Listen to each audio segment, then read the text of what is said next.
Assalamualaikum warahmatullahi wabarakatuh. Halo anak-anak Bundo Kasadonyo, salam literasi. Senang sekali kita bisa berjumpa lagi dengan Bundo Wulan, Uda Fabio, Uda Puspa, dan Puspa. Sebelumnya, mari kita tepuk perpus padang dulu yuk. Oke, ayo Uni.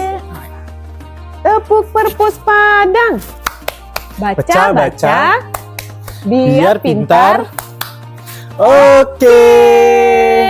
Halo sahabat literasi cilik di rumah. Nah, sebagai umat Islam, beberapa waktu yang lalu kita telah memperingati Hari Maulid Nabi Muhammad Sallallahu Alaihi Wasallam. Apa itu ya Maulid Nabi Muhammad? Siapa yang tahu? Udah Fabio tahu? Udah Puspa? Aku. Maulid Nabi itu hari lahirnya Nabi Muhammad kan Bundo? Betul sekali udah Puspa. Maulid Nabi itu adalah peringatan hari kelahiran Nabi Muhammad Sallallahu Alaihi Wasallam.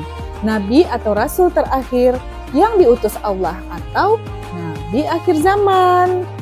Langsung aja yuk Bundo, kita ceritakan tentang Nabi Muhammad SAW yang sudah kita baca dari buku teladan kisah 25 Nabi dan Rasul yang kita dapat dari Perpustakaan Umum Kota Padang. Pada tanggal 12 Rabiul Awal, tahun Gajah 571 Masehi di kota Mekah lahirlah seorang bayi yang bernama Muhammad, yang berarti orang yang terpuji. Nama ini diberikan oleh kakeknya, Abdul Muthalib. Ibu Nabi Muhammad bernama Aminah. Ibunya wafat sejak Nabi Muhammad berusia 6 tahun. Sedangkan ayahnya telah wafat sejak Nabi Muhammad masih berada di dalam kandungan ibunya. Nabi Muhammad tumbuh menjadi anak yang yatim piatu sejak kecil. Dan dia diasuh oleh kakeknya. Kemudian setelah kakeknya meninggal, Nabi Muhammad pun diasuh oleh pamannya yang bernama Abu Thalib. Dari kecil, Muhammad sudah menunjukkan tanda-tanda dia akan menjadi seorang nabi. Pada usia 5 bulan, dia sudah bisa berjalan. Pada usia 9 bulan, beliau sudah bisa berbicara. Dan pada usia 2 tahun, Nabi Muhammad sudah menggembala kambing. Dan ketika umur 12 tahun, Nabi Muhammad dibawa pamannya ke Suriah dan dinaungi oleh awan. Sejak kecil, Muhammad dikenal sebagai anak yang jujur, lembut, dan penuh kasih sayang. Muhammad sangat suka mengembala domba, dan ia sangat rajin menghitung domba gembalaannya sehingga tidak ada satupun domba gembalaannya yang hilang. Muhammad kecil pun tumbuh menjadi dewasa, menjadi seorang pedagang yang sangat terkenal dengan kejujurannya. Muhammad kecil pun tumbuh menjadi dewasa. Ia tumbuh menjadi seorang pedagang yang dikenal dengan kejujurannya. Pada suatu hari, ketika ia sedang berdagang, "Wahai saudara, berapa harga domba ini?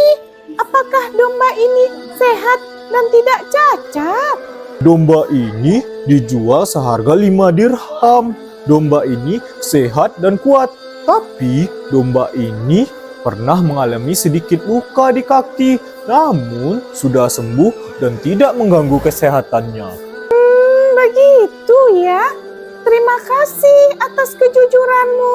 Baiklah, aku akan membeli domba ini dengan harga yang engkau sebutkan. Alhamdulillah, semoga Allah Subhanahu wa Ta'ala memberkati jual beli kita. Kejujuran adalah bagian dari iman dan rezeki yang diberkahi.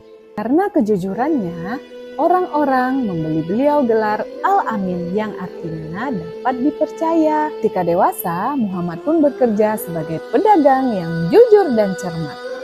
Pada usia 40 tahun, melalui malaikat Jibril, Nabi Muhammad menerima wahyunya yang pertama pada tanggal 17 Ramadan tahun 610 Masehi. Jibril berkata, "Iqra, bacalah Muhammad, Iqra, Iqra." Lalu Jibril berkata lagi, "Bacalah dengan nama Tuhanmu yang menciptakan."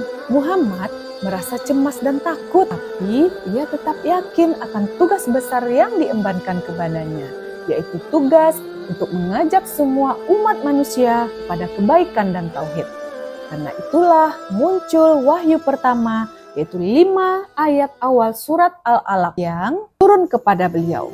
Sejak saat itu, Nabi Muhammad resmi menjadi rasul utusan Allah Subhanahu wa Ta'ala, membawa ajaran Islam bahwa Allah itu satu dan kita harus berbuat baik dan menyayangi sesama manusia.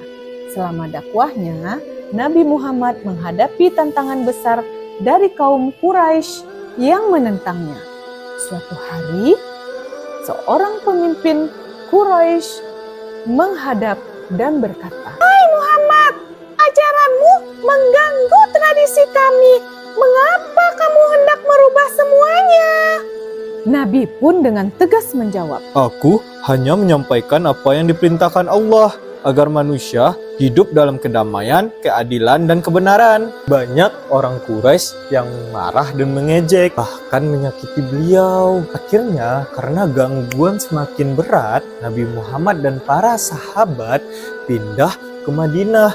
Perpindahan itu disebut hijrah. Di Madinah, umat Islam hidup dalam keadaan damai, membangun masjid, dan saling menolong. Tahun demi tahun berlalu, Nabi Muhammad terus membimbing umatnya dengan penuh kasih sayang.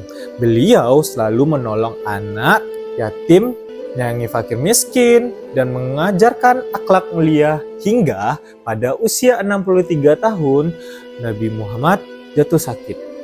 Dengan suara lembut, beliau berpesan kepada umatnya, Jagalah sholat, berbuat baiklah kepada sesama, dan jangan lupakan umatku, umatku, umatku.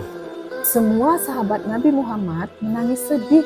Sejak saat itu, mereka kehilangan orang yang paling mereka cintai.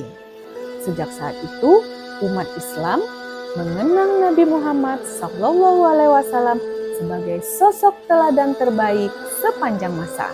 Beliau adalah sosok yang penyayang, lembut, jujur, dan penuh kasih sayang. Itulah kisah Nabi Muhammad SAW, kisah teladan sepanjang masa. Kejujuran, kerja keras, dan perjuangannya terhadap umat Islam. Sampai di sini dulu cerita dari kami, Bunda Wulan, Uda Fabio, Uda Puspa. dan Uni Puspa. Sampai bertemu dengan kami di cerita selanjutnya. Tetap bersama kami, Pustakawan Inovatif, berbagi dari hati, membaca untuk pelita hati, bersinergi dalam literasi. Sampai jumpa. Dadah. Wassalamualaikum warahmatullahi wabarakatuh.